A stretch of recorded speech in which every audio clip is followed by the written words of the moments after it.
What's up, guys? Welcome back to the channel. We're here for another video. This here, we're about to watch Trump reveal the global tariffs. Let's get everybody's opinion. Let me know where you dialing in from. And we're going to jump into this video because I recorded this video 3 times. My mic wasn't working. But anyway, we're going to jump into this video. Let's go and see what's going on. In the last few minutes, US President Donald Trump has announced sweeping tariffs on goods imported into the United States from all countries, including the UK. British-made products will face tariffs of 10% from this Saturday. 10% is the baseline tariff applying to all countries in the world. There will, though, be higher, more punitive tariffs on about 60 other countries, which Mr. Trump sees as the worst offenders when it comes to trade imbalances with the United States. For example, 34% tariffs on goods from China. Well, the president also confirmed a 25% tariff on foreign-made cars effective from midnight US time. He said that together, all these tariffs will raise hundreds of billions of dollars a year for the United States, making, in his words, America wealthy again. Hold on. Right now, America is experiencing the worst week in the stock market since 2020. Now, this dude talking about making it wealthy again. We're facing a recession, and then onto that, 34% on China when everything is made in China. Really? Is that going to be beneficial? Because there's not a lot of things getting created in America, man. Stuff is getting imported from China. The majority of the stuff, I don't know what's the percentage, but a lot of stuff that's around the world. Mei Xiong. Yeah, that's a Chinese company. China. Come on. Anything I pick up is probably going to be made in China. So that's crazy. Well, the president has been speaking in the Rose Garden of the White House on what he's billed as America's Liberation Day, though for many around the world there are now fears of a global trade war, economic slowdown and recession.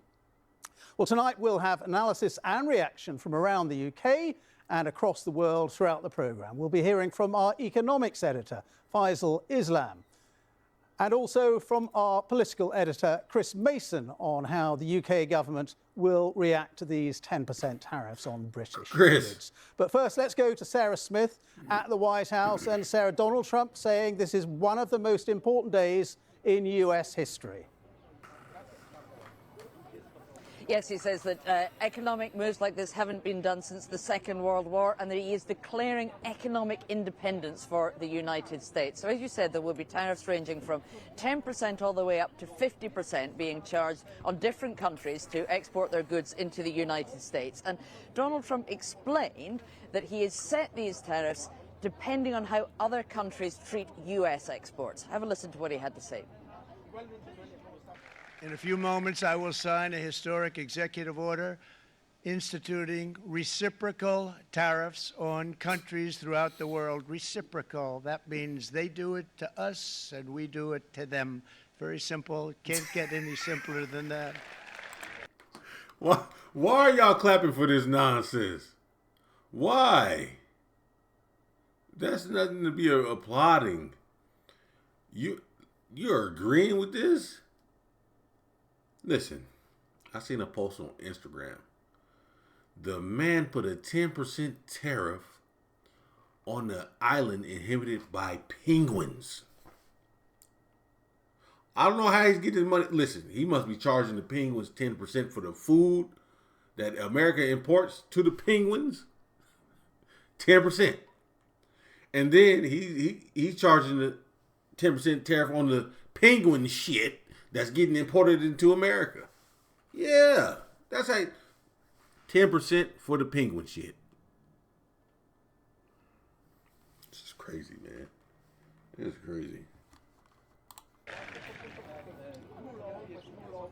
Now, by reciprocal, we should explain what that means, because it's not just a direct tariff for tariff. What's happened is that the White House have calculated all the different ways in which they see trade barriers. So that could be straight tariffs. It could be other non-tariff barriers, like, for instance, technical restrictions, maybe a ban on imports of something like genetically modified corn or hormone-injected beef, that sort of thing. If you need a license to import goods from America, that also counts. They talk about currency manipulation and even the theft of intellectual property. So there are lots and lots of ways in which they have come up with some kind of sum that they say represents the totality of the tariffs that American goods are faced when they are being exported into China or Cambodia or the EU or the UK, for instance. Bro, this can't be real. This has to be a joke. You are telling me you're charging these percentages because the stuff coming from America doesn't meet the regulations of Europe or whatever country it is? Because the European people, the European government do not want to sell nonsense to the European people? Because they need stuff that's not hormone injected beef? Because they want pure beef? That's a problem? What? Because they don't want their people to get sick? That's a problem? Because in America we have hormone injected beef, chicken, all this nonsense. Even the pollution with the cars is horrible. And because they're telling you, hey, it's okay, just meet these regulations and you can sell it here. We can import it. But if it doesn't meet these regulations, we can't do it. That's a problem? You can't be serious. Because they want the best for their people in their countries. It's a problem. Maybe America should take a photo out the book and be like, yeah, okay, yeah, they don't want these because of this. Maybe we need to do the same for our people. Care more for the American people. Yeah, it's not just about money. It's about health and longevity. Hey, you got all this hormone injected beef. Hey, let's stop putting hormones in the beef. Let's raise natural, 100% grass-fed beef. Chicken, natural chicken. So we can stop all this cancer and sicknesses going on, these illnesses going on in the American people. And maybe that'll save you money because now you don't have to buy the hormone and steroids and all the nonsense to put inside the foods. Maybe we should take a photo out of their book, Donald Trump. Oh my gosh. They've come up with a number which, for instance, in Cambodia's case is 97% is what they say the tariff on American goods going there is. So they're halving that and charging 49%. With the EU, they say that they had added up all of the different restrictions they see between trade between the US and the EU.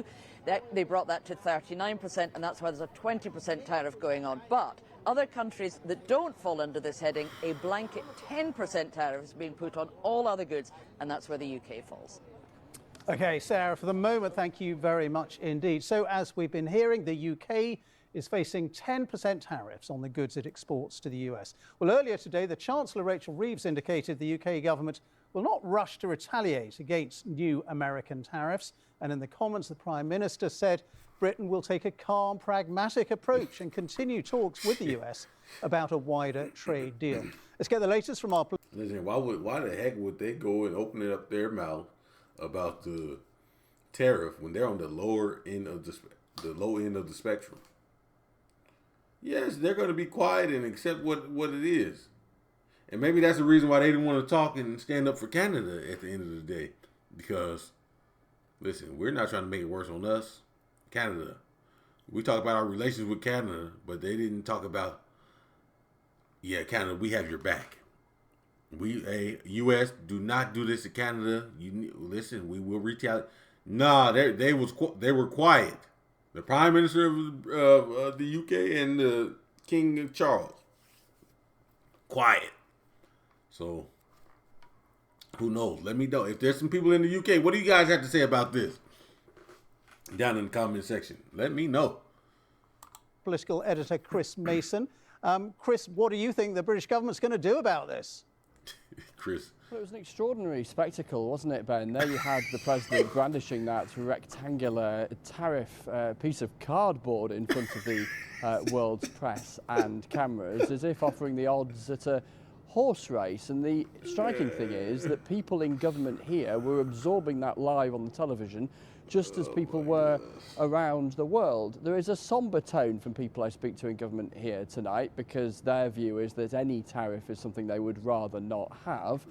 But they are relieved that the 10% tariff is at the lower end of expectations, both in terms of international comparison and, crucially, compared with how high they feared it might be. And actually, in just the last 30 seconds or so, we have had a statement from the Business Secretary, Jonathan Reynolds. It runs to several paragraphs. I'll bring you the thrust of it. It is the first time I'm seeing it as I read it to you. He says that we'll always act in the best interests of UK businesses and consumers. He points out that in the last few weeks there has been negotiations ongoing about a limited trade deal between the US and the UK, with the hope that that might bring these tariffs down or indeed eradicate them. He says we have a range of tools at our disposal. We will not hesitate to act. We will continue to engage with UK businesses, including on their assessment of the impact of further steps. Nobody wants a trade war, he says. Our intention remains to secure a deal, but nothing is off the table. The government will do everything necessary to defend the UK national interest. So they're attempting to maintain, Ben, a sober and, as they would see it, a proportionate response to what we're seeing from Washington, and a desire to keep negotiating this hoped-for trade deal, but holding on to the potential to ratchet things up were that to prove necessary. OK, Chris, thank you very much indeed. And we can also talk to our economics editor, Faisal Islam, who's with me in the studio. Faisal, these tariffs are clearly going to have a huge impact on the British economy, also the global economy. What's your assessment of where we are tonight? When you step back, I think you have to give the context to this, which this is an extraordinary move, actually. Even if we may have expected larger numbers in some regards, hundreds of billions of dollars per year is what they say it should raise. 6 trillion over a decade was the figure that Donald Trump used. They confirmed the 25% car tariffs coming into force tonight, no exclusions for the UK. And at base, although we heard a lot about reciprocal tariffs, so, you know, tit for tat, quid pro quo, based on what is done to America right now, at base, there's a 10% universal tariff for everybody. So it may be a relief that the UK is at that lower ebb, but that still means 6 billion on that. Maybe if you include the cars, 7 billion of extra costs. But the point of this, we hear, is to divert trade flows. I think we can see the document that was held up by President Trump there, and you see a whole sort of list, and in the blue there you see what America thinks is being done to it. And it isn't just the tariff, as Sarah was saying, it's currency manipulation and other trade barriers. And President Trump says he's being kind by only sort of replying with half of that. But there are some huge numbers there, including some rather poor countries, some crisis countries like Myanmar and Laos and Bangladesh. They're on 37%. China on 34%. Well, that's huge. European Union on 20%. Boy, they hit Cambodia with 49%. Wow. Look at that there. Sri Lanka, 44%. Pakistan, 29%. Well, they are charged. Thailand, 36%. For currency manipulation and trade barriers. Whew, trade barriers because things are not meeting the regulations. Because they don't want to sell just anything to their people. When the UK is on 10%, well, that's a net benefit, you might argue, for the UK, but also it could create some distortions to trade. The bottom line is this: the model of trade in the world will shift hugely. That is the point of this change, but it could cause, Taiwan, a key ally of the US, also tariffed hugely. So this could change the geography of economics for good, and it's designed to do so, and that will not be without some disruption. OK, Faisal, thank you very much indeed. Faisal Islam, our economics editor. Thank you guys, man. Because the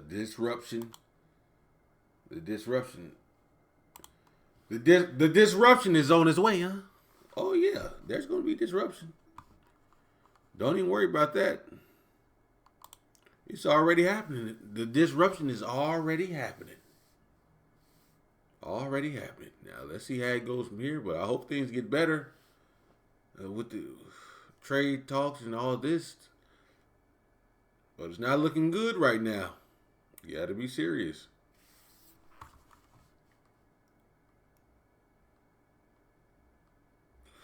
But let me know what you guys think in the comment section, and I will see you in the next video.